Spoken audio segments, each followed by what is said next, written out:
How to find past streams on Twitch. Hi everyone, I'm here to assist you today without any delay. Let's jump right in. First, open Twitch on your device. Make sure you're logged into your Twitch account. Then, click on the search bar at the top and search for the username of the person you want to see streams of. Then click on their name and it will lead you to their profile.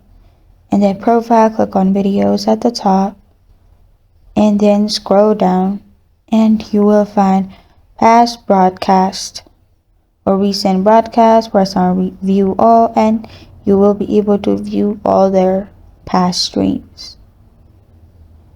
This is for PC, but if you want to find past streams on phone, open Twitch and log into your account. After you've logged into your account, click on browse at the bottom. After you click on browse at the bottom, in here type in the person's username. Then click on their name. It will open their profile. In their profile, click on videos at the top.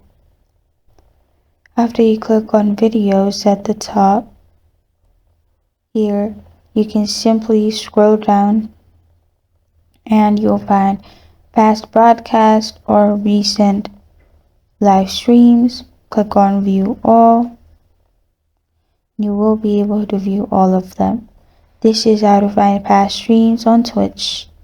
Thank you for joining me today. If this video helps you out, please leave a like and subscribe for more. Got a question or want to suggest a topic, comment below. Thank you for watching.